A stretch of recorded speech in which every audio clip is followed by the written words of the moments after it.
1970년대 짙은 눈썹과 냉철한 목소리로 악을 소탕하던 수사반장의 남 형사를 기억하십니까? 배우 남성우는 우리 시대가 가장 신뢰했던 영웅이었습니다. 하지만 화면 속 강인한 모습 뒤에는 가혹한 비극이 기다리고 있었습니다.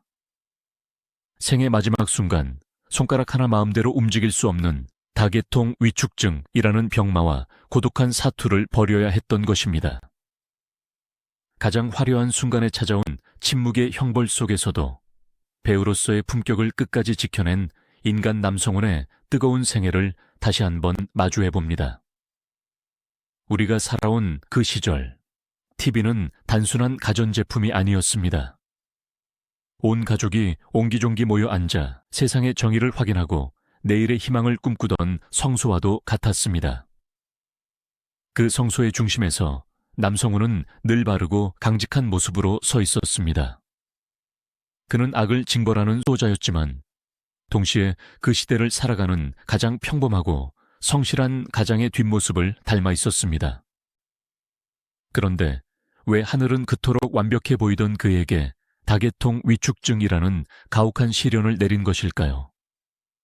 근육이 서서히 굳어가고 목소리가 사라지며 종국에는 숨쉬는 기능마저 앗아가는 이 병만은 대사 한마디에 영혼을 싣고 몸짓 하나에 삶을 담아내던 배우에게는 사형 선고보다 더한 고문이었을 것입니다. 이토록 잔인한 운명 앞에서도 그가 끝까지 침묵을 지켰던 것은 평생 짊어져 온 국민 형사라는 이름의 무게 때문이었을지도 모릅니다. 남성훈이라는 이름 앞에 붙는 그 수식어는 결코 가볍지 않았습니다. 그것은 18년이라는 긴 세월 동안 매주 시청자들과 마주하며 쌓아 올린 신뢰의 결정체였습니다. 그는 영희 속에서 결코 과장하거나 소리치지 않았습니다. 오히려 차분하고 논리적인 추리로 범인의 심중을 꿰뚫었습니다. 그러한 그의 영희 스타일은 실제 성품과도 꼭 닮아 있었습니다. 흐트러진 모습을 보이기 싫어하고 타인에게 폐 끼치는 것을 죽기보다 싫어했던 선비튼 기질은 그를 대중의 우상으로 만들었지만 역설적으로 병을 숨기고 홀로 앓게 만든 원인이 되기도 했습니다. 강한 자가 겪는 몰락은 그래서 더 애처롭고 가슴 아픈 법입니다. 하지만 그의 강인함은 비단 형사의 모습에만 머물지 않았습니다. 배우 남성훈은 진정 천의 얼굴을 가진 예술가였습니다. 수사반장의 남형사로 청춘을 보냈다면 드라마 사랑과 야망의 태준 역을 통해 중매 정점에 섰습니다. 그는 완벽을 기하기 위해 스스로를 끊임없이 채찍질했고 그 결과는 찬란한 영광이었습니다. 그러나 그 찬란함 뒤편에는 어두운 그림자 소리 없이 드리워지고 있었습니다. 인생의 가장 화려한 조명을 받던 순간에 시작된 보이지 않는 붕괴는 마치 거대한 성벽이 내부의 작은 균열로부터 무너져 내리는 것과 같았습니다. 그는 자신의 몸속에서 무엇인가 잘못되고 있다는 사실을 직감했을 때 과연 어떤 기분이었을까요? 어쩌면 그는 평생 연기해온 정의로운 형사처럼 자신의 운명이라는 가혹한 범인을 끝까지 추적하고 싶었는지도 모릅니다. 남성훈이 세상에 첫 발을 내디딘 것은 1945년 1월 민족의 해방을 불과 몇 달 앞둔 시점이었습니다. 경기도 시흥의 한적한 마을에서 태어난 그는 본명 권성준으로 살아가며 일찍이 예술의 향기에 눈을 떴습니다. 가난하고 고단했던 시절이었지만 그는 책과 연극을 통해 세상을 바라보는 눈을 키웠습니다. 서라벌 예술대학에 진학해 연기를 전공하며 그가 품었던 꿈은 거창한 스타가 되는 것이 아니었습니다. 그저 인간의 본질을 무대 위에서 정직하게 그려내는 광대가 되고 싶었을 뿐입니다. 1960년대 중반 흑백 TV가 보급되기 시작하고 방송국들이 하나둘 문을 열 때 그는 이름까지 남성훈으로 바꾸며 새로운 시대의 부름에 응답했습니다. KBS와 AMBC를 거치며 그는 차근차근 내공을 쌓았습니다. 선이 굵으면서도 섬세한 이목구비, 그리고 신뢰감을 주는 저음의 목소리는 당시 방송 관계자들의 시선을 사로잡기에 충분했습니다. 그는 어떤 배역을 맡아도 허투루 넘기지 않았습니다. 대본이 너덜너덜해질 때까지 외우고 또 외우며 극중 인물의 심리를 분석하는데 밤을 지새웠습니다. 그러한 집요함과 성실함은 곧 그를 시대를 대표하는 배우의 반열에 올려놓았습니다. 하지만 그 영광의 서막이 올랐던 그때만 해도 누구도 짐작하지 못했습니다. 이 성실한 배우의 끝이 그토록 고요하고도 처절한 투쟁으로 점철될 줄은 말입니다. 당시의 시대상은 지금과는 무척 달랐습니다. 권위주의적인 사회 분위기 속에서 대중은 갈증을 느끼고 있었습니다. 정의가 승리하고 악인이 대가를 치르는 명확한 질서를 갈구했습니다.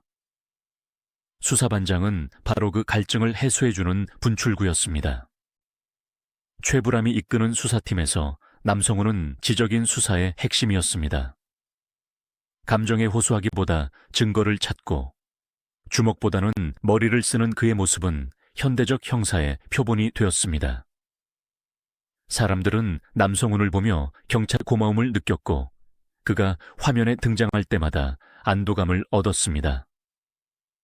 그가 입었던 트렌치코트, 그가 들고 있던 수첩 하나까지도 그 시절의 아이콘이 되었습니다. 그러나 세간의 관심이 높아질수록 남성운 개인의 삶은 더욱 엄격한 자기 절제로 채워졌습니다. 그는 밖에서도 남 형사의 품위를 잃지 않으려 노력했습니다. 술자리에서도 흐트러지지 않았고 팬들을 만날 때도 늘 예의 바른 태도를 유지했습니다. 동료들은 그를 가리켜 자신에게 가장 엄격한 사람이라고 회고합니다. 이러한 완벽주의는 그를 최고의 위치에 머물게 했지만 동시에 그가 아픔을 드러내지 못하게 하는 족쇄가 되었습니다. 배우로서의 자존심은 그에게 생명보다 소중했습니다. 그렇기에 훗날 찾아올 신체의 배신은 그에게 단순한 병을 넘어선 존재의 부정과도 같은 충격으로 다가왔을 것입니다. 1970년대에 그 빛바랜 필름 속에서 담배 연기 자욱한 사무실에 앉아 범인의 몽타주를 노려보던 젊은 시절의 남성훈을 만납니다. 그곳에는 청춘의 뜨거운 열정과 앞으로 닥쳐올 시련을 전혀 알지 못하는 한 인간의 순수한 투지가 있었습니다. 그가 흘린 땀방울이 어떻게 국민적 사랑으로 변해갔는지, 그리고 그 사랑이 그에게 어떤 책임감을 지웠는지, 우리는 그 흔적들을 하나하나 되짚어보며 이 거대한 비극의 실마리를 찾아 나설 것입니다. 서라벌 예술대학의 낡은 강의실 창가에 앉아 대본을 탐독하던 청년 권성준의 모습은 지금도 그를 기억하는 동창들에게 선명한 기억으로 남아있습니다. 전쟁의 상흔이 도처에 널려있던 시절이었지만 그는 책장 너머로 펼쳐지는 환상과 연극 무대의 화려한 조명을 동경하며 현실의 고단함을 견뎠습니다. 1960년대 초반의 연극계는 배고프고 척박했습니다. 하지만 그는 상록수의 무대 위에 올라 처음으로 관객의 박수 소리를 들었을 때 자신의 심장이 평생 무대 위에서 뛰게 될 것임을 직감했습니다. 무대 위에서 뿜어내는 공기, 분장실의 퀴퀴한 냄새, 그리고 상대 배우와 주고받는 팽팽한 긴장감은 청년 권성준에게 살아있다는 실감을 안겨주는 유일한 것이었습니다. 1966년 KBS 공채 탤런트로 합격한 후 방송계에 발을 들였을 때 그는 자신의 본명보다 더 세련된 남성훈이라는 이름을 얻었습니다. 이름의 변화는 단순히 호칭의 변경이 아니라 배우로서 새로 자아를 정립하는 의식과도 같았습니다. 그는 신인 시절부터 유독 깔끔하고 지적인 이미지로 주목받았습니다.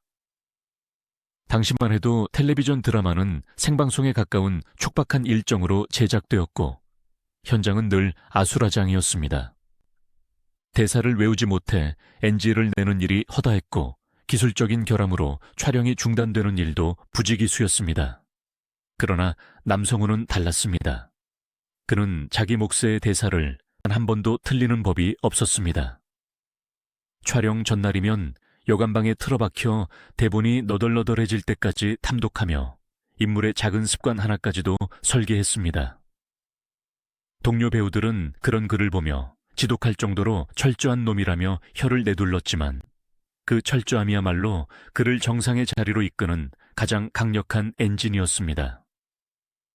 1971년 봄, 그의 인생을 바꾼 일생일대의 운명인 수사반장이 시작되었습니다. 대한민국 수사 드라마의 시초이자 전설이 된 이 작품에서 그는 날카로운 이성과 침착함을 겸비한 남 형사 역할을 맡았습니다. 당시 박 반장 역의 최불암, 김 형사 역의 김상순, 조 형사 역의 조경환과 함께 이룬 4인조 체제는 대한민국 역사상 가장 완벽한 앙상블로 꼽힙니다. 1975년의 어느 가을날, 서울 정동에 있던 MBC 방송국 지하 대기실은 자욱한 담배 연기로 가득 차 있었습니다. 좁고 답답한 그곳에서 남성우는 동료들과 함께 녹화 준비에 여념이 없었습니다. 테이블 위에는 식어버린 믹스커피 종이컵들이 어지럽게 놓여 있었고 낡은 소파 가죽은 여기저기 해져 있었습니다. 하지만 그 공간을 채우고 있던 공기는 뜨거운 동지애였습니다. 조경환이 특유의 호탕한 웃음을 터뜨리며 분위기를 띄우면 김상수는 옆에서 조용히 대본을 넘기며 추임새를 넣었습니다. 그 중심에서 남성우는 가장 나중에 도착한 최불암에 구겨진 셔츠 깃을 묵묵히 바로잡아 주었습니다. 그들은 단순히 연기 파트너가 아니라 매주 수백만 명의 국민에게 정의의 메시지를 전달한다는 공동의 사명감으로 똘똘 뭉친 형제들이었습니다. 남성우는 자신의 주머니에서 정갈하게 접힌 손수건을 꺼내 동료의 이마에 맺힌 땀을 닦아주며 거친 촬영 현장에서도 늘 품위를 잃지 말자고 다독였습니다. 이 시기에 남성우는 대중에게 가장 완벽한 남성의 표본이었습니다.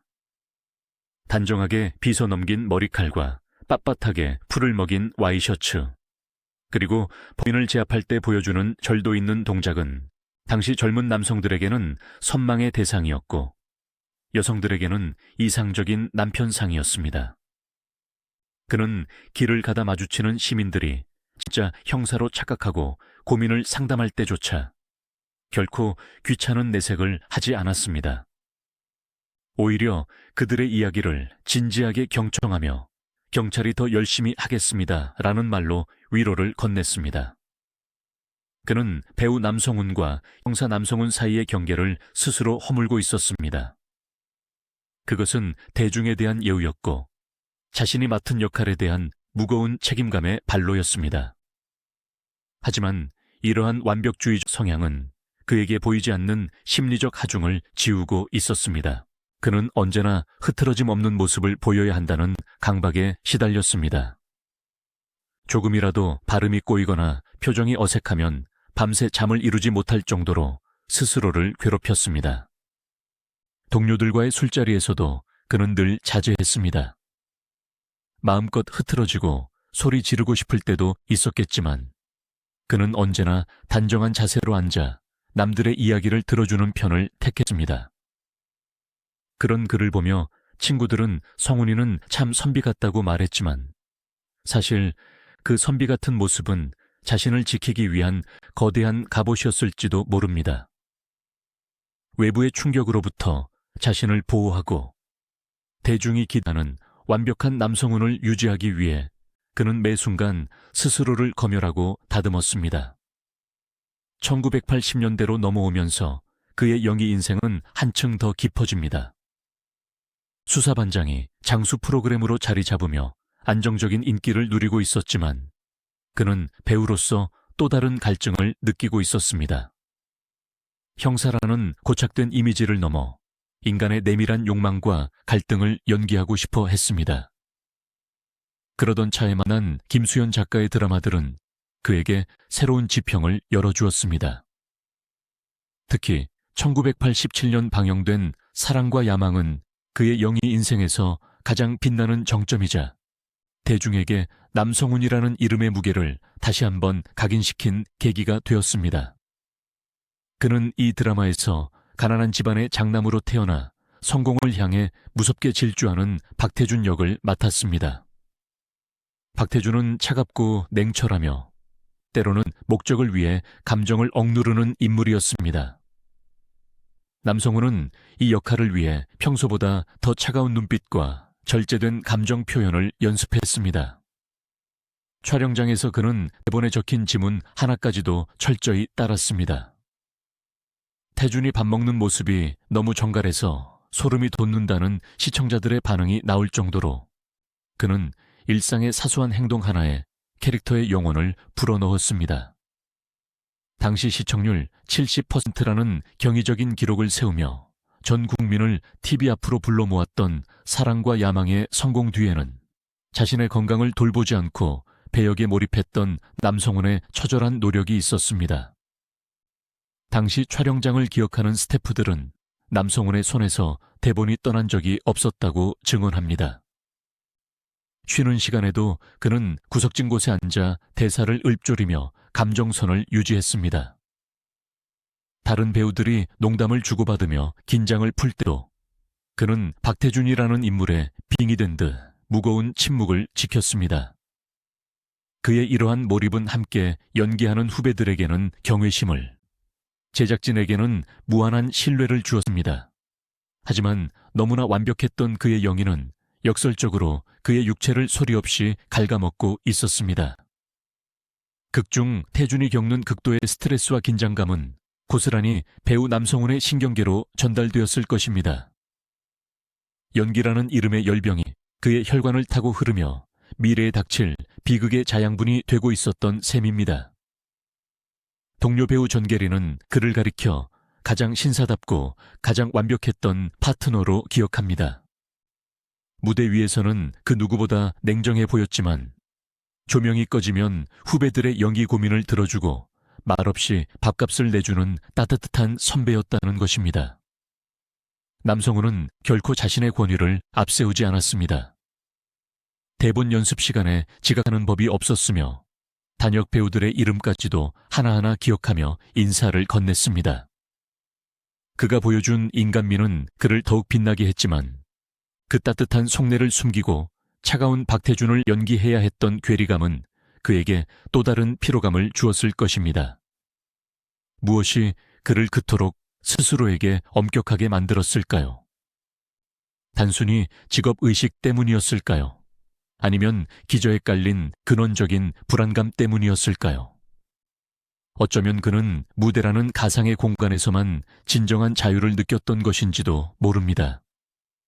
현실의 권성준이 짊어진 삶의 무게를 벗어던지고 박태준이라는 혹은 남 형사라는 인물의 옷을 입었을 때 비로소 그는 온전한 자신을 찾았던 것일지도 모릅니다. 그래서 그는 그 옷을 더 완벽하게 입으려 노력했고 그 노력의 끝에서 육체라는 가혹한 현실의 벽에 부딪히게 된 것입니다.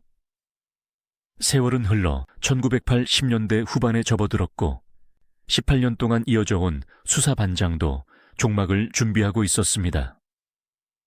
마지막 촬영 날, 남성훈은 오랫동안 손때 묻은 수사 수첩과 모형 권총을 정리하며 깊은 상념에 잠겼습니다.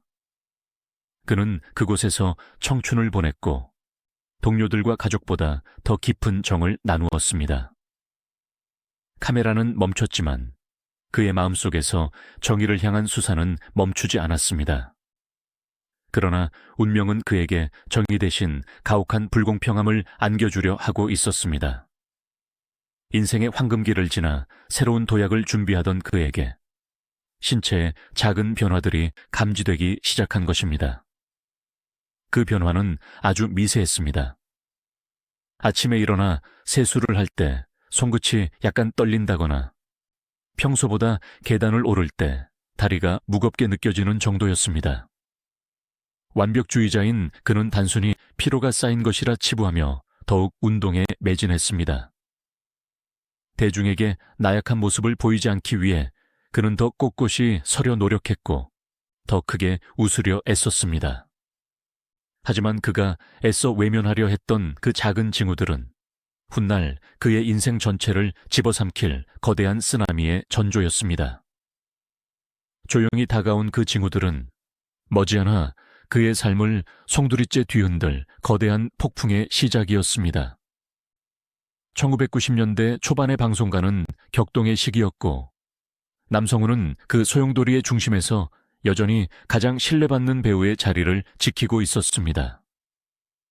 드라마 사랑이 뭐길 내서 고집스럽지만 미워할 수 없는 가부장적인 아버지의 모습을 연기할 때도 그는 예의, 그 철저한 계산과 분석을 바탕으로 캐릭터를 구축해 나갔습니다. 그는 대본의 여백에 깨알 같은 글씨로 인물의 감정 상태와 호흡의 길이를 기록하곤 했습니다. 그에게 연기란 우연히 터져 나오는 감정의 분출이 아니라 정교하게 짜인 시계 태엽처럼 정확하게 작동해야 하는 메커니즘이었습니다.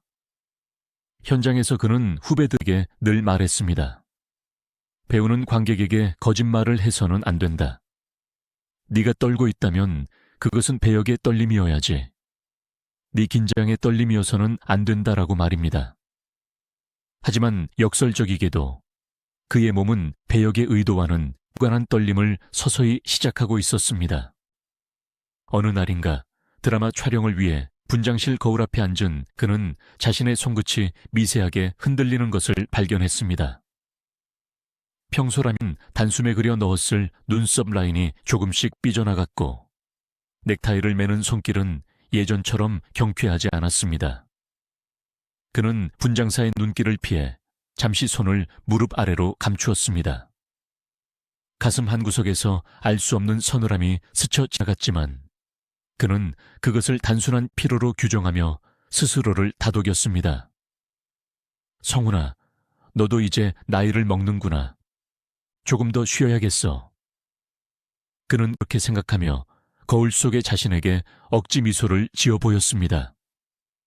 하지만 그 미소조차 평소보다 조금 더 경직되어 있었다는 사실을 완벽주의자인 그가 모를 리 없었습니다. 1995년 시대를 관통한 드라마 모래시계에서 그는 권력의 실세 장도식 역을 맡아 압도적인 카리스마를 뿜어냈습니다. 짧은 등장이었지만 서늘한 눈빛 연기는 시청자들의 뇌리에 깊이 박혔습니다. 그는 대중의 기대를 배신하지 않기 위해 더 꼿꼿하게 허리를 폈고 더 단호하게 대사를 내뱉었습니다. 그러나 카메라 밖으로 나오는 순간 그는 가빠진 숨을 몰아쉬며 벽을 짚어야 했습니다. 다리에 힘이 풀려 주저앉고 싶은 충동이 일었지만 그는 스태프들이 보는 앞에서 결코 무너지지 않았습니다. 90년대 중반을 지나며 그는 여전히 세련된 중년 남성의 표본으로 여러 작품에서 활약했습니다. 하지만 유심히 관찰한 이들이라면 그의 걸음걸이가 예전보다 조금 더 조심스러워졌다는 것을 눈치챘을지도 모릅니다. 그는 바를 때는 동작 하나하나에 온 신경을 집중해야 했습니다. 가족들 앞에서 그는 강한 아버지의 모습을 잃지 않으려 애썼습니다.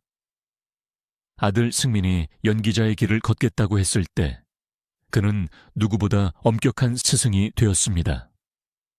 배우는 몸이 도구다.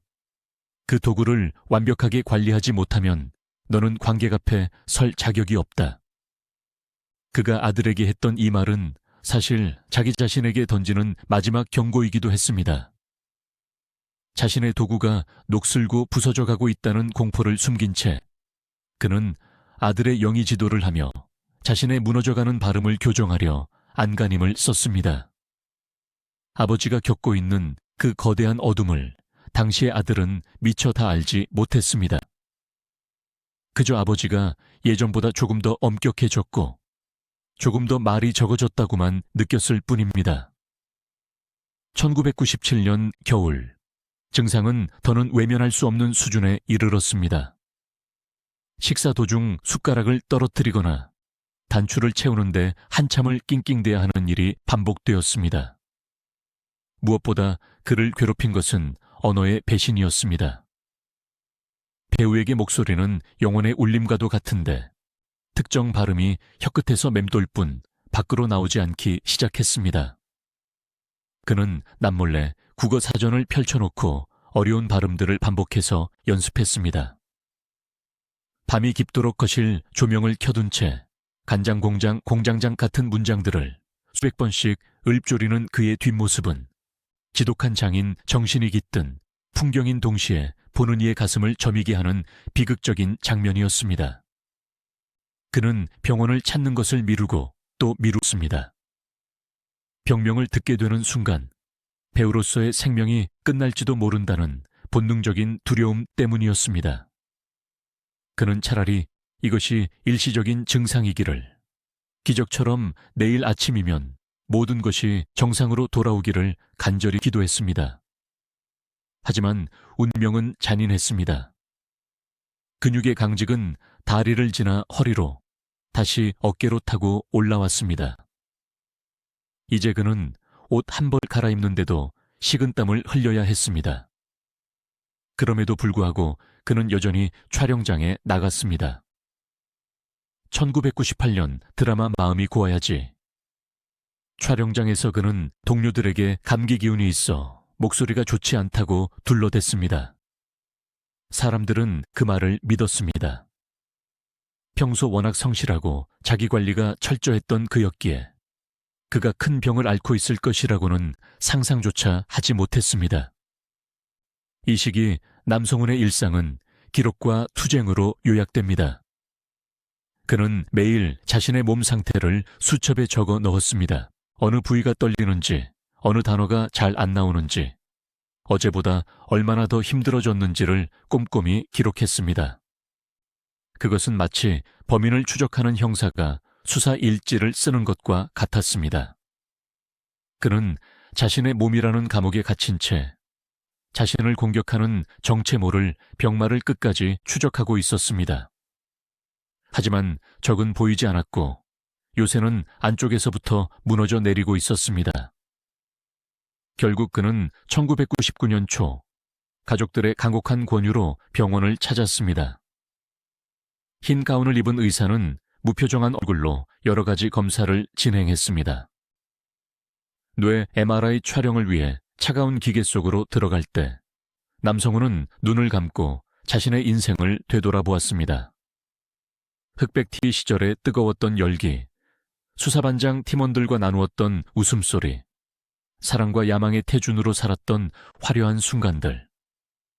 그 모든 기억이 마치 파노라마처럼 스쳐 지나갔습니다. 그리고 기계의 기계적인 소음만이 가득한 그 좁은 공간에서 그는 문득 예감했습니다. 이제 무대의 막이 서서히 내리고 있다는 것을 말입니다. 검사 결과가 나오던 날, 진료실의 공기는 무거웠습니다. 의사는 조심스럽게 입을 뗐습니다. 다계통 위축증입니다. 처음 들어보는 병명이었습니다. 파킨슨병과 비슷하지만 진행이 더 빠르고 현재로서는 완치할 수 있는 약이 없다는 설명이 이어졌습니다. 운동신경이 마비되고 발음이 뭉개지며 결국에는 스스로 호흡하는 법조차 잊게 된다는 청천벽력 같은 선고였습니다. 남성훈은 의사의 입술을 멍하니 바라보았습니다. 의사의 말소리는 들리지 않았고 오직 자신의 심장 박동 소리만이 귀를 때렸습니다. 1999년에 그 진료실, 창밖으로는 따스한 봄볕이 내리쬐고 있었습니다. 병원 마당에는 사람들이 웃으며 걷고 있었고 세상은 아무 일 없다는 듯 활기차게 돌아가고 있었습니다. 하지만 그 작은 진료실 안에서 한 남자의 세계는 완전히 산산조각이 났습니다. 남성훈은 의자 손잡이를 꽉 쥐었습니다. 떨리는 손을 감추기 위해 주먹을 쥐었지만 마디마디가 하얗게 질린 채 경련을 일으키고 있었습니다. 그는 비명을 지르고 싶었지만 목소리는 이미 성대 근처에서 굳어버린 듯 나오지 않았습니다. 국민 형사 남성훈, 시대를 풍미했던 완벽주의 배우가 처음으로 자신의 운명 앞에서 무릎을 꿇은 순간이었습니다. 하지만 그는 무너지지 않았습니다. 아니, 무너질 수 없었습니다. 그는 의사에게 단 한 가지만을 물었습니다. 내가 연기를 계속할 수 있겠습니까? 갈라진 목소리로 힘겹게 내뱉은 그 질문에는 배우로서의 마지막 존엄이 담겨 있었습니다. 의사는 대답 대신 고개를 떨구었습니다. 그것이 대답이었습니다. 진료실을 나서는 그의 걸음은 더 이상 드라마 속 당당한 형사의 것이 아니었습니다. 병원 주차장, 차 안에 홀로 앉은 그는 떨리는 손으로 백미러 속 자신의 얼굴을 한참이나 바라보았습니다. 거울 속의 그는 여전히 강인해 보였지만 그 눈동자 깊은 곳에는 생전 처음 느끼는 거대한 공포가 송돌이치고 있었습니다. 의사가 건네준 진단서는 조수석 바닥으로 힘없이 툭 떨어졌습니다. 그 종이 한 장이 30년 연기 인생을 송두리째 뒤흔들고 있었습니다. 그는 결심했습니다. 이 병을 세상에 알리지 않기로 말입니다. 그것은 단순히 자존심 때문이 아니었습니다. 평생 자신을 정의의 사도로 강인한 남성으로 믿어온 시청자들에게 자신의 나약한 모습을 보여주는 것은 배우로서의 배신이라고 생각했습니다. 그는 거실 소파에 앉아 텔레비전을 켜고 자신이 출연했던 예전 영상들을 돌려보았습니다. 화면 속의 남성우는 힘차게 달리고 우렁차게 호통치며 범인의 손목에 수갑을 채우고 있었습니다. 그 찬란한 과거의 잔상들이 현재의 그를 더욱 아프게 찔러왔습니다. 그는 어둠이 짙게 깔린 거실에서 혼자 발음 연습을 시작했습니다. 가, 나, 다. 한 글자를 내뱉을 때마다 입안이 바짝 말라붙었고 혀는 마치 무거운 납덩이를 매단 듯 뜻대로 움직이지 않았습니다. 다개통의 축증 은자비가 없었습니다. 걷는 것은 물론이고 앉아있는 것조차 힘에 부쳤습니다. 그는 이제 거실에 낡은 안락의자에 하루 종일 앉아 창밖의 풍경을 보는 것이 일과가 되었습니다. 계절이 바뀌고 나무잎이 지는 모습을 보며 그는 자신의 신체가 기능 하나하나를 잃어가는 과정을 묵묵히 지켜보았습니다. 음식물을 삼키는 기능이 저하되면서 식사 시간은 고역이 되었습니다. 한 숟가락의 죽을 넘기기 위해 그는 목 근육과 사투를 버려야 했고 그럴 때마다 자괴감이 밀려왔습니다. 평생을 누구보다 단정하고 멋지게 살아온 그에게 누군가의 도움 없이는 물 한 모금 마실 수 없는 현실은 죽음보다 가혹한 형벌이었습니다. 하지만 그는 끝까지 품위를 잃지 않으려 노력했습니다. 병문안을 오겠다는 동료들에게는 바쁘다는 핑계로 정중히 거절의 뜻을 전했습니다. 자신의 일그러진 얼굴과 힘없는 목소리를 그들에게 남기고 싶지 않았던 것입니다. 대신 그는 아들 승민과 많은 시간을 보냈습니다. 말이 나오지 않을 때는 손짓으로, 손짓조차 힘들어질 때는 눈빛으로 아들에게 연기자의 길에 대해 그리고 인간의 도리에 대해 이야기했습니다.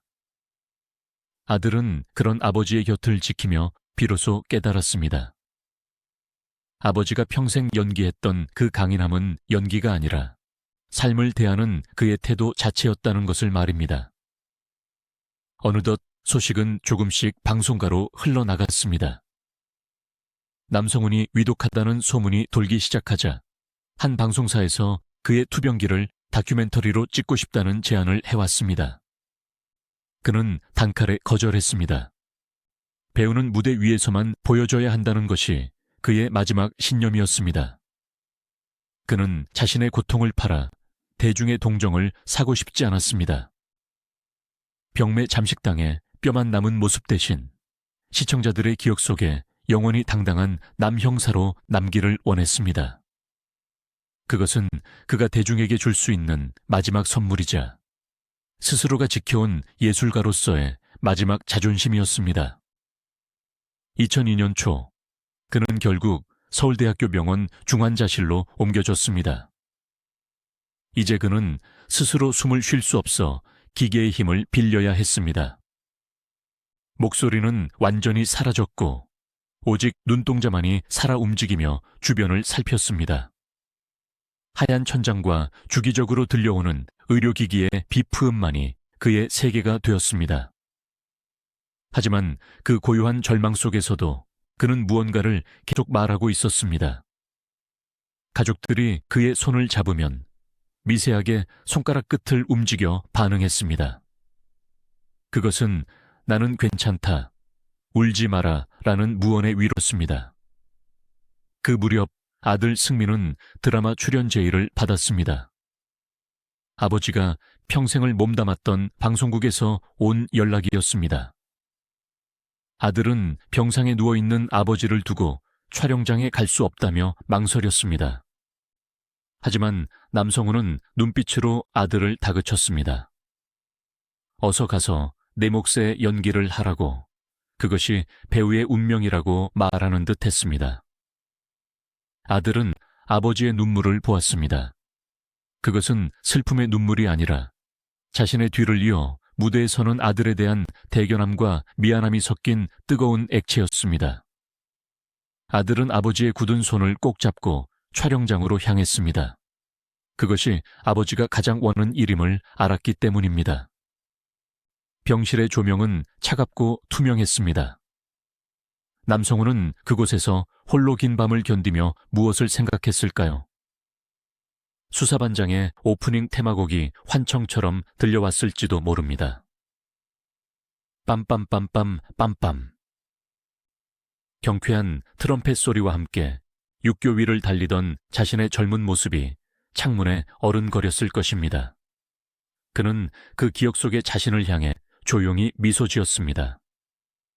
육체는 비록 침대에 묶여 있었지만 그의 영혼은 여전히 무대 위를, 그리고 사건 현장을 누비고 있었습니다. 그는 마지막 순간까지도 배우였습니다. 자신의 죽음이라는 거대한 연극의 주인공으로서 그는 가장 비극적이면서도 가장 숭고한 라스트 씬을 연기하고 있었습니다.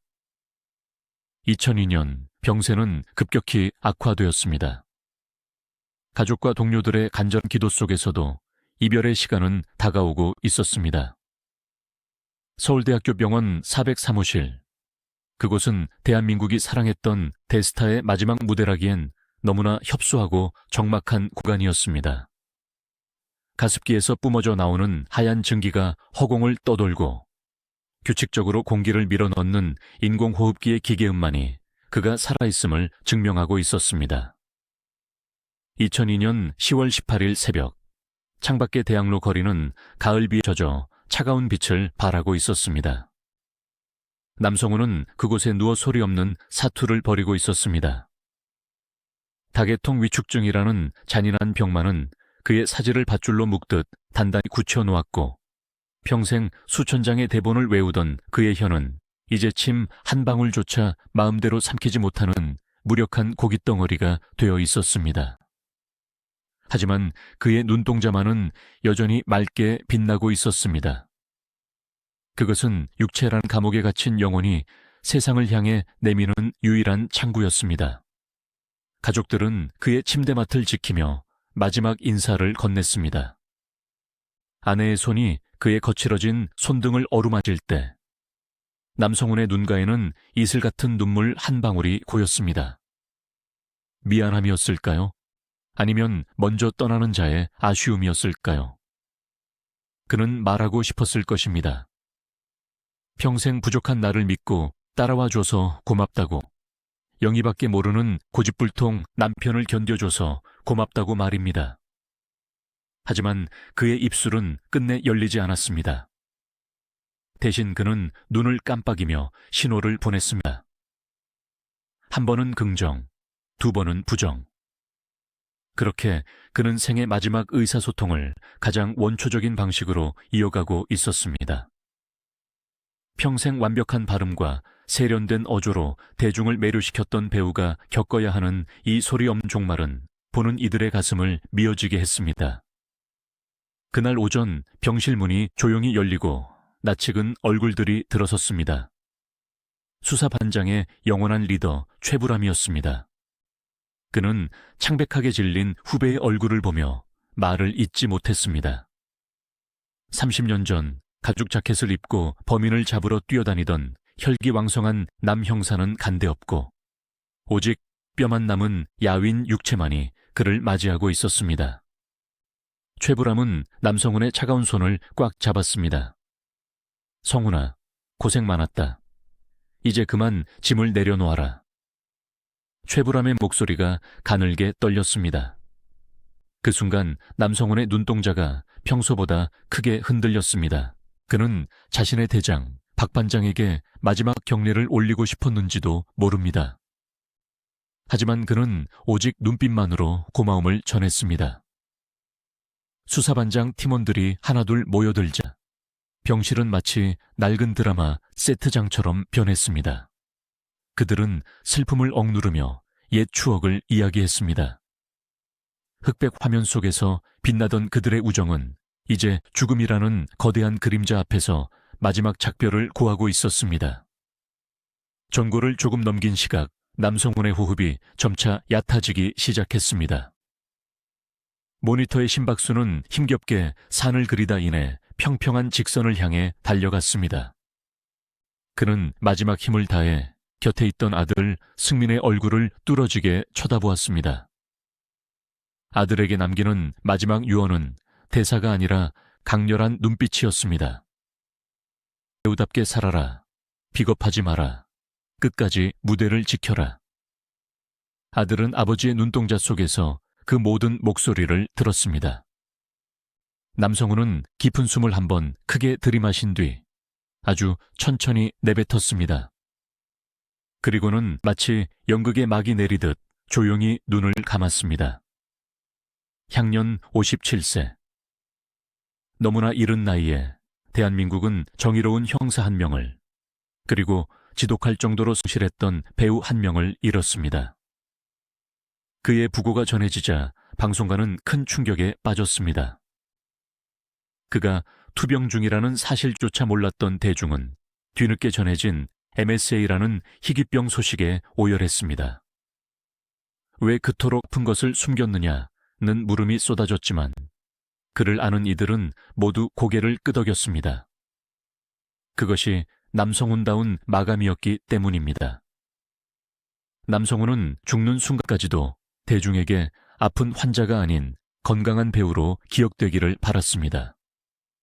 자신의 무너져가는 육체를 전시하며 동정을 구하는 대신 고독한 침묵 속에서 홀로 병마와 싸우는 길을 택한 것입니다. 그것은 배우로서 가질 수 있는 가장 숭고한 고집이었으며 동시에 시청자들에 대한 지극한 예우였습니다. 장례식장은 그의 생전 성품처럼 정갈하면서도 엄숙했습니다. 영정 사진 속의 그는 전성기 시절의 모습 그대로였습니다. 짙은 눈썹과 신뢰감을 주는 미소. 그는 여전히 금방이라도 사진 밖으로 걸어 나와 사건 접수됐습니다 라고 말할 것만 같았습니다. 수많은 동료 배우들이 빈소를 찾아 통곡했습니다. 사랑과 야망에서 함께했던 김수현 작가는 아무 말 없이 영정 앞에 오래도록 서 있었고, 전계리는 한 구석에서 손수건으로 눈물을 훔쳤습니다. 조문객들은 하나같이 입을 모아 말했습니다. 남 선생님처럼 흐트러짐 없는 분은 처음 봤습니다. 마지막까지 그렇게 가시다니 정말 대단한 분입니다. 2002년 10월 20일 발인식이 거행되던 날은 유난히 하늘이 높고 푸르렀습니다. 그의 운구 행렬이 그가 청춘을 바쳤던 MBC 여의도 사옥을 지날 때 수백 명의 방송 관계자들이 나와 그의 마지막 길을 배웅했습니다. 스피커에서는 수사반장의 오프닝 테마곡이 장엄하게 울려 퍼졌습니다. 그 경쾌했던 멜로디가 그날만큼은 세상에서 가장 슬픈 망가가 되어 사람들의 가슴을 후벼 팠습니다. 최불암은 고인을 대신해 마지막 수사보고를 올렸습니다. 남성훈 형사, 당신은 대한민국을 지킨 최고의 경찰이었고 우리 곁에 있었던 가장 빛나는 별이었다. 그의 목소리는 여의도 광장을 가로질러 하늘로 울려 퍼졌습니다. 벽제 화장장으로 향하는 길, 길게 선 시민들은 운구차를 향해 고개를 숙였습니다. 어떤 이는 남 형사님, 이제 편히 쉬세요라고 외쳤고, 어떤 이는 수사반장 시절의 사진을 가슴에 품은 채 소리 없이 눈물을 흘렸습니다. 남성훈은 단순히 연예인이 아니라 한 시대를 공유했던 가족이었고 정의의 상징이었습니다. 그의 죽음은 드라마 속 한 인물의 퇴장이 아니라 우리 삶의 한 부분이 떨어져 나가는 아픔이었습니다. 화장로의 뜨거운 불길 속으로 그의 관이 들어갈 때 유가족들은 비명을 지르며 오열했습니다. 하지만 그 뜨거운 불길도 그가 평생 지켜온 배우로서의 자존심과 기품을 태우지는 못했습니다. 한 줌의 죄로 돌아온 남성훈은 분당 메모리얼 파크에 안치되었습니다. 그의 묘비명에는 거창한 미사여구 대신 그의 삶을 관통했던 평범한 단어들이 새겨졌습니다. 하지만 그 소박한 돌 아래에는 대한민국 연기사에 기록될 거대한 거장의 영혼이 잠들어 있었습니다. 그가 떠난 뒤 대중은 비로소 그가 겪었던 고통의 크기를 짐작하기 시작했습니다. 근육이 마비되는 와중에도 연극 무대에 섰던 일, 발음이 꼬이는 것을 막기 위해 혀를 깨물며 연습했던 밤들, 그 모든 처절한 사투가 오직 관객들을 향한 진심 때문이었음을 알게 된 것입니다. 그의 죽음은 사회적으로도 큰 파장을 일으켰습니다. 당시만 해도 생소했던 다계통 위축증과 파킨슨병 등 희귀 난치병에 대한 사회적 관심이 높아지는 계기가 되었습니다. 사람들은 남성훈이라는 배우를 통해 질병이 인간의 존엄을 어떻게 위협하는지, 그리고 그 위협 앞에서 인간이 어떻게 품위를 지킬 수 있는지를 목격했습니다. 그는 죽어서도 세상의 메시지를 던지고 있었습니다. 비록 그의 목소리는 사라졌지만 그가 온몸으로 써내려간 마지막 시나리오는 수많은 환자와 가족들에게 용기와 슬픔을 동시에 안겨주었습니다.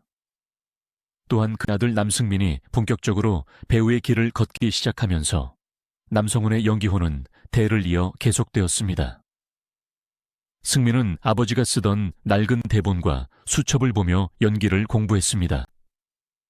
아버지가 그토록 완벽하게 관리하려 했던 그 도구가 자신에게 물려줬음을 깨달았을 때 아들은 아버지가 누웠던 그 차가운 병상을 떠올리며 신발끈을 고쳐 메었습니다. 남성훈은 비록 세상을 떠났지만 그 이름은 아들의 목소리를 통해, 그리고 그를 기억하는 수백만 명의 가슴 속에서 여전히 살아 숨 쉬고 있었습니다. 우리는 여전히 문득문득 그를 그리워합니다. 사회가 어지럽고 정의가 희미해질 때면 단정한 트렌치코트를 입고 나타나 날카로운 추리로 진실을 밝혀주던 그의 모습이 간절해집니다. 그가 보여준 형사의 상은 세월이 흘러도 변하지 않는 기준점이 되었습니다. 하지만 우리가 정말로 잊지 말아야 할 것은 화려한 조명 뒤에서 홀로 고독한 어둠을 견뎌냈던 인간 남성훈의 민낯입니다. 가장 화려할 때 가장 처절하게 부서졌으면서도 그 부서진 조각들을 모아 마지막 순간까지 배우라는 형상을 유지하려 했던 그의 투혼 말입니다. 그것은 단순히 연기를 잘하는 배우의 차원을 넘어선 삶이라는 거대한 무대를 대하는 성자의 모습과도 닮아 있었습니다. 그가 세상을 떠난 뒤 대한민국의 안방극장은 형언할 수 없는 상실감에 휩싸였습니다. 텔레비전 뉴스에서는 연일 그의 비보를 전하며 전성기 시절의 활약상을 방영했습니다. 사람들은 흑백 화면 속에서 범인을 추격하던 젊은 남성훈의 모습과 신문 부고 기사 옆에 실린 수척한 중년의 모습을 번갈아 보며 시대의 한 페이지가 넘어갔음을 실감했습니다. 특히 그를 침묵하게 했던 다계통 위축증이라는 생소한 병명은 사회적으로 큰 충격을 안겼습니다. 당시 주요 일간지들은 국민 형사 남성훈을 앗아간 MSA란 무엇인가 라는 제목의 특집 기사를 실으며 희귀 난치병에 대한 경각심을 일깨웠습니다. 병원마다 자신의 떨림이 혹시 같은 병은 아닌지 묻는 중장년층의 문의가 쇄도했고, 이는 곧 소외된 희귀병 환자들에 대한 국가적 지원 논의로 이어지는 단초가 되었습니다. 방송국 자료실 깊숙한 곳에 보관되어 있던 수사반장의 필름들은 다시금 빛을 보게 되었습니다.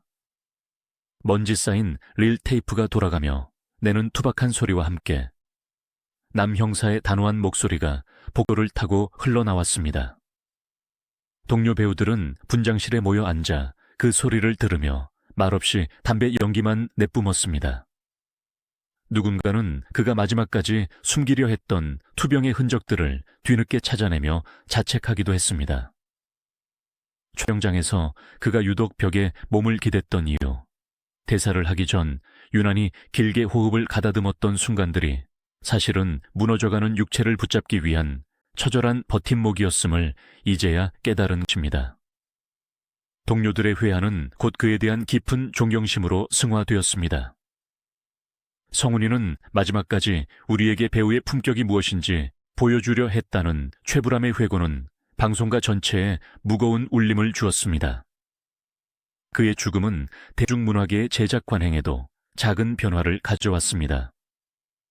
평생을 완벽주의자로 살며 자신의 아픔을 숨겨야 했던 스타들의 고충이 수면 위로 떠올랐습니다. 대중의 사랑을 얻고 사는 배우가 신체적 한계에 부딪혔을 때 그것을 당당히 밝히고 위로받을 수 있는 환경이 부재했다는 반성이 이어졌습니다. 남성훈이 그토록 철저히 자신을 고립시켰던 것은 어쩌면 나약함을 용납하지 않는 당시에 경직된 사회 분위기 때문이었을지도 모릅니다. 팬들은 그의 장례식장에 보낸 편지에서 아픈 모습까지도 사랑했을 텐데 왜 그리 혼자 짊어지셨나요? 라며 애달픈 마음을 전했습니다. 이러한 정서는 이후 연예인들의 인권과 건강권에 대한 논의로 확장되며 화려한 조명 뒤에 가려진 인간적 권리를 돌아보게 하는 계기가 되었습니다. 무엇보다 남성훈이라는 이름이 남긴 가장 큰 유산은 진정성이라는 가치였습니다. 기술적인 연기력이 뛰어난 배우는 많지만 자신의 생명력과 배역의 혼을 맞바꾸는 배우는 드뭅니다. 그는 단순히 대본을 읽는 기술자가 아니었습니다. 그는 정의를 연기하기 위해 스스로 정의로운 삶을 살려 애썼고 가장 고통스러운 순간에도 관객과의 약속을 지키기 위해 무대라는 재단에 자신을 제물로 바쳤습니다. 연기계의 원로들은 신인 배우들에게 남성훈의 일생을 예로 들며 배우의 길은 화려한 박수가 아니라 고독한 자기 증명의 과정임을 가르치기 시작했습니다. 그가 남긴 낡은 대본 속의 수많은 메모들은 후배들에게 어떤 교과서보다 값진 가르침이 되었습니다. 그의 아들 남승민의 행보는 세간의 따뜻한 시선과 엄격한 기대치를 동시에 받았습니다.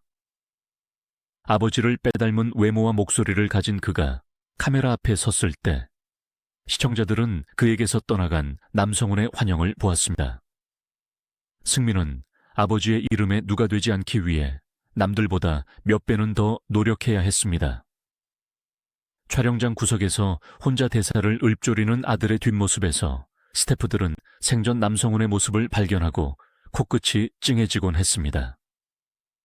아버지는 아들에게 거대한 산이자 동시에 반드시 넘어야 할 벽이었습니다. 승민이 한 인터뷰에서 아버지는 제 인생의 가장 위대한 스승이자 영원히 닿을 수 없는 목표라고 말했을 때 대중은 남성훈이라는 거목이 뿌린 씨앗이 어떻게 대를 이어 싹을 틔우는지 지켜보며 깊은 공감을 보냈습니다.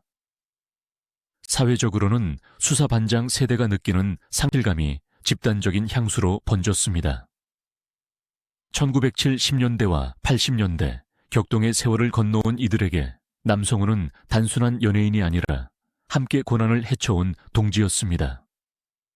그가 떠났다는 것은 그들의 청춘 한 조각이 영원히 사라졌음을 의미했습니다. 전국 곳곳의 다방과 시장통에서는 그의 죽음을 애도하며 수사반장의 주제곡을 틀어놓는 곳이 많았습니다. 사람들은 소주잔을 기울이며 남 형사가 잡아냈던 수많은 악당들을 이야기했고 그가 보여주었던 따뜻한 인간미를 추억했습니다. 한 시대의 상징이 사라진 자리에 남은 것은 슬픔만이 아니었습니다. 그것은 우리가 공유했던 어떤 가치들, 즉 정의와 성실, 그리고 인내라는 덕목에 대한 재확인이기도 했습니다. 국제적으로는 한국 드라마의 원형을 구축한 인물로서 그의 공로가 재조명되었습니다. 한국의 수사물이 세계적인 경쟁력을 갖추게 된 뿌리에는 남성훈과 같은 1세대 배우들의 헌신적인 노력이 있었음을 해외 비평가들도 인정하기 시작했습니다. 캐릭터에 대한 깊이 있는 탐구와 극적 긴장감을 유지하는 절제된 연기 스타일은 후대 한국 드라마가 가진 특유의 정서적 힘의 근간이 되었습니다. 그의 별세 소식은 해외 동포 사회에도 큰 슬픔을 안겼습니다. 이민 생활의 고단함을, 텔레비전 속 남 형사의 활약을 보며 달랬던 교민들은 멀리서나마 조화를 보내며 고인의 명복을 빌었습니다. 그는 국경을 넘어 한국인이라는 정체성을 공유하는 모든 이들에게 정의의 얼굴로 각인되어 있었습니다. 시간이 흐르며 그에 대한 기억은 점차 전설의 영역으로 들어갔습니다. 하지만 그가 보여준 투혼은 결코 잊히지 않았습니다. 병원 중환자실의 차가운 침대 위에서도 눈빛만은 형형하게 빛내며 가족들을 위로했던 그의 마지막 모습은 인간이 질병이라는 불가항력적인 운명에 맞서 어떻게 자존을 지킬 수 있는지에 대한 가장 강렬한 증거로 남았습니다. 그는 신체라는 기계가 고장나는 순간에도 영혼이라는 엔진을 멈추지 않았습니다. 죽음조차 그의 의지를 꺾지 못했다는 사실은 그를 기억하는 모든 이들에게 삶에 대한 경건한 태도를 일깨워 주었습니다. 남성훈, 그 이름 세 글자는 대한민국 방송사의 가장 찬란한 황금기에 새겨진 뚜렷한 인장입니다. 그는 가구 없지만 그가 남긴 수많은 작품 속의 눈빛과 목소리는 오늘도 누군가의 가슴 속에서 정의의 불꽃을 지핍니다. 그의 침묵은 결코 비어있는 것이 아니었습니다. 그것은 우리가 잊고 살았던 인간에 대한 예의와 예술에 대한 진심 어린 경애를 가득 채우고 있는 가장 웅변적인 목소리였습니다. 그가 떠난 지 어느덧 강산이 2번이나 변할 만큼 긴 세월이 흘렀습니다. 하지만 그가 남긴 빈자리는 여전히 우리 안방극장의 한 구석에 서늘한 바람으로 남아 있습니다. 남성훈이라는 이름 석자가 대중의 기억 속에서 흐릿해질 법도 한 시간이지만 역설적이게도 그가 지켜온 침묵의 가치는 시간이 흐를수록 더욱 선명한 빛을 발하고 있습니다. 오늘날 화려한 영상미와 자극적인 소재가 판치는 드라마 홍수 속에서 우린 문득 절제된 감정으로 진실을 웅변하던 그의 정직한 연기를 그리워하게 됩니다. 그는 유행을 타는 스타가 아니라 한 시대의 도덕적 기준점을 제시했던 시대의 거울이었기 때문입니다. 그의 사후 방송계는 그를 가장 완벽했던 배우로 명명하며 그가 남긴 발자취를 정리하기 시작했습니다. 그가 출연했던 수천 시간의 영상 기록들은 이제 디지털 아카이브에 영구히 보존되어 후배 연기자들의 교본이 되었습니다. 하지만 그 기록들보다 더 강력하게 사람들의 마음을 파고든 것은 그가 생애 마지막 3년 동안 보여주었던 그 지독한 침묵이었습니다. 배우에게 목소리를 뺏는다는 것은 영혼을 앗아가는 것과 다름없었으나 그는 그 무참한 운명 앞에서도 비명을 지르는 대신 묵묵히 견뎌내는 쪽을 택했습니다. 그 침묵은 대중을 향한 원망도 자신의 기구한 팔자에 대한 한탄도 아니었습니다. 그것은 자신이 평생 연기해온 정의로운 인물들의 품격을 끝까지 훼손하지 않겠다는 한 인간의 결연한 의지였습니다. 세월이 흐르며 수사반장의 리메이크나 추모 특집이 기획될 때마다 사람들은 어김없이 남성훈의 이름을 첫 번째로 떠올립니다. 그가 연기했던 남 형사는 이제 하나의 고유명사가 되어 정의로운 경찰의 표본으로 역사에 박제되었습니다. 실제 경찰청 내에서도 그를 명예경찰로 기는 목소리가 높았고 후배 배우들은 그가 생전에 대본을 대했던 경건한 자세를 전설처럼 전해 듣습니다. 그는 죽어서 비로소 더 큰 목소리를 내고 있었습니다. 그가 남긴 영희 철학은 이제 한국 드라마의 DNA 속에 깊숙이 각인되어 진정성 있는 연기가 무엇인지에 대한 해답을 제시하고 있습니다. 그의 평판은 시간이 지날수록 더욱 단단해졌습니다. 살아생전에는 완벽주의적인 성격 때문에 다가가기 어려운 사람이라는 오해도 있었으나 투병 사실이 알려진 뒤 대중은 그 차가움이 사실은 타인에게 짐이 되지 않으려는 배려였음을 깨달았습니다. 그가 자신을 고립시키면서까지 지키려 했던 것은 배우 남성훈의 이미지가 아니라 시청자들이 그를 통해 얻었던 위로와 신뢰였습니다. 사람들은 이제 그를 고독한 영웅이라 부르기를 주저하지 않습니다. 1970년대에 흑백 브라운관 속에서 범인을 쫓던 그 청년이 21세기의 병실에서 이름 모를 병마와 사투를 벌이는 노병이 되기까지 그의 인생 전체가 하나의 거대한 서사시였음을 우리는 이제야 온전히 이해하게 되었습니다. 우리는 이제 그가 마지막으로 머물렀던 그 적막한 공간을 떠올려 봅니다. 조명이 꺼진 뒤의 고요함, 관객의 박수가 잦아든 뒤의 쓸쓸함. 그는 그 모든 것을 홀로 감내하며 자신의 퇴장을 준비했습니다. 그가 남긴 마지막 연기는 화면 속의 화려한 몸짓이 아니라 자신의 무너져가는 신체를 묵묵히 지켜보며 품위를 잃지 않았던 그 거룩한 침묵 그 자체였습니다. 그 침묵은 오늘날 우리에게 묻습니다. 당신은 당신의 삶이라는 무대에서 얼마나 정직하게 연기하고 있느냐고, 당신의 시련 앞에서 얼마나 당당하게 서 있느냐고 말입니다.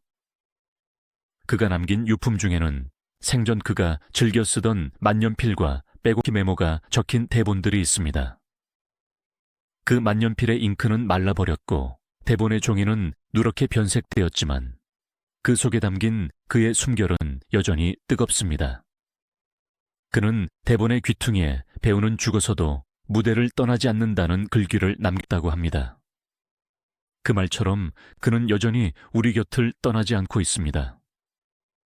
우리가 정의로운 사람을 보고 감동할 때, 고난 앞에서도 굴하지 않는 의지를 목격할 때, 우리는 그 속에서 남성훈의 얼굴을 발견합니다. 이제 우리는 이 비극적이고도 아름다웠던 한 인간의 서사를 마무리하려 합니다. 그의 죽음은 끝이 아니라 새로운 기억의 시작이었습니다. 육체라는 낡은 옷을 벗어 던지고 비로소 영원한 자유를 얻은 그를 위해 우리는 마지막 기도를 올립니다. 그는 비록 우리 곁을 떠났지만 그가 남긴 빛은 결코 꺼지지 않을 것입니다. 그 빛은 슬픔을 견디는 법을 가르쳐 주었고 인간이 어떻게 자신의 운명을 사랑할 수 있는지를 보여주었습니다. 대한민국이 사랑했던 국민 형사, 그리고 우리가 미처 다 알지 못했던 고독한 예술가 남성훈. 그의 이름은 영원히 지워지지 않는 낙인이 되어 우리의 가슴 속에 깊이 새겨져 있습니다. 하늘은 푸르고 바람은 시원하게 부는 어느 가을날, 그의 묘비 앞을 지나는 낙엽 소리가 마치 그 건네는 마지막 대사처럼 들려옵니다. 수고하셨습니다. 이제 저도 편히 쉬겠습니다. 그 나직하고 따뜻한 환청을 뒤로 한 채 우리는 그가 평생 지키려 했던 정의와 성실의 가치를 다시 한번 되새겨 봅니다. 그의 인생이라는 드라마는 비록 슬픈 결말로 끝났을지 모르나 그 드라마가 우리에게 준 감동은 영원한 현재 진행형으로 남아있을 것입니다. 우리는 이제 그를 보내주려 합니다. 하지만 그가 남긴 침묵의 울림은 우리가 숨쉬는 매 순간 정의의 이름으로 다시 태어날 것입니다. 우리가 정의와 진실을 이야기할 때마다 그의 이름은 우리 곁에서 언제나 생생한 울림으로 되살아날 것입니다. 이제 우리는 이 거대한 서사의 막을 천천히 내리려 합니다. 텔레비전 화면이 꺼진 뒤에도 한참 동안 막막에 남는 잔상처럼 남성훈이라는 이름은 우리 가슴 속에 지워지지 않는 낙인으로 박혀 있습니다. 그는 단순히 한 명의 배우가 아니었습니다. 1970년대의 가난과 1980년대의 격변을 온몸으로 통과하며 우리가 잃지 말아야 할 최소한의 품위와 정의가 무엇인지를 가르쳐준 시대의 스승이었습니다. 그가 남긴 18년간의 수사 반장 기록은 범죄를 척결하는 수사 일지이기 이전에 인간에 대한 깊은 애정과 연민이 담긴 휴머니즘의 보고였습니다. 우리는 그를 통해 법이 차가운 칼날이 아니라 따뜻한 방패가 될 수 있음을 배웠고, 그의 흔들림 없는 눈빛에서 내일의 희망을 발견했습니다. 우리가 그토록 사랑했던 그가 왜 그렇게 고독하고 처절한 마지막을 맞이해야 했는지 하늘의 뜻을 다 헤아릴 수는 없습니다. 하지만 한 가지 분명한 것은 그가 겪은 그 지독한 병마조차 그의 영의 인생에서 가장 빛나는 마지막 장이 되었다는 사실입니다. 그는 침묵함으로써 웅변했고 무너짐으로써 완성되었습니다. 육신이 굳어가는 고통 속에서도 대중의 기억 속에 가장 강한 남자로 남고자 했던 그의 투쟁은 그 어떤 화려한 시상식의 트로피보다 값진 예술적 성취였습니다. 그는 자신의 고통을 전시하지 않았습니다. 대신 그 고통을 숙성시켜 인간 존엄의 향기로 승화시켰습니다. 그것이 바로 우리가 그를 대배우라고 부르는데 주저하지 않는 이유입니다. 지금 이 순간에도 어디선가 그의 목소리가 들리는 듯합니다. 사건 해결됐습니다. 이제 안심하십시오. 그 목소리는 더 이상 드라마 속 대사가 아닙니다. 병마와 삶의 무게에 짓눌려 신음하는 우리 모두를 향한 따뜻한 위로이자 격려입니다. 그는 우리에게 말하고 있습니다. 삶이 당신을 속이고 육체가 당신을 배신할지라도 끝까지 스스로의 존엄을 포기하지 말라고 말입니다. 그는 죽음이라는 가장 무거운 배역을 맡아 그 누구보다 완벽하게 소화해낸 뒤 무대 뒤로 사라졌습니다. 관객인 우리는 그가 떠난 빈 무대를 보며 눈물 흘리지만 그 눈물은 슬픔이 아니라 그와 한 시대를 공유할 수 있었던 것에 대한 감사의 고백입니다. 남성훈 형사, 아니 인간 남성훈, 당신이 있어 우리의 청춘은 든든했고 당신의 연기가 있어 우리의 고단한 저녁은 따뜻했습니다. 당신은 이제 차가운 병실도 뜻대로 움직이지 않는 육체의 감옥도 없는 곳에서 자유롭게 걷고 마음껏 소리 높여 대사를 읊조리고 있을 것입니다. 그곳에서는 더 이상 범인을 쫓지 않아도 완벽을 위해 자신을 채찍질하지 않아도 됩니다. 그저 당신이 평생 꿈꾸었던 가장 평온한 휴식을 누리시길 바랍니다. 당신이 남긴 정의의 씨앗은 우리 후손들의 가슴 속에서 자라날 것이고 당신의 이름은 대한민국 연기사에 영원히 꺼지지 않는 불멸의 등대로 남을 것입니다. 우리는 이제 일상으로 돌아갑니다. 하지만 가끔은 하늘을 보며 그를 떠올릴 것입니다. 구름 사이로 비치는 맑은 햇살 속에서 혹은 어둠을 가르는 달빛 속에서 우리는 여전히 우리를 지켜보고 있을 그의 날카로운 눈빛을 발견할 것입니다. 그는 영원히 우리의 남형사이며 영원히 우리의 박태준이며 무엇보다 영원히 우리 가슴 속에 살아있는 인간의 자존심입니다. 거창한 훈장도 화려한 찬사도 그의 삶을 다 설명할 수 없습니다. 오직 우리가 그를 기억하며 흘리는 이 뜨거운 눈물 한 방울이 그가 원했던 가장 진실한 마지막 박수일지도 모릅니다. 조명이 완전히 꺼지고 극장의 문이 닫힙니다.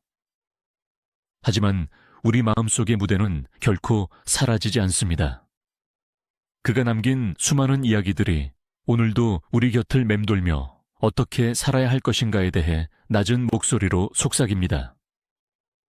고독한 길을 정직하게 걸어갔던 한 남자의 뒷모습을 보며 우리 역시 우리에게 주어진 생의 무대에서 최선을 다해 연기할 것을 다짐해봅니다.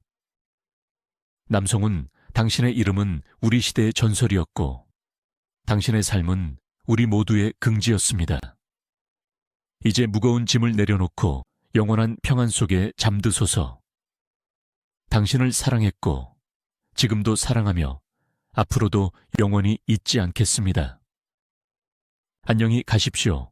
우리의 영원한 영웅이여.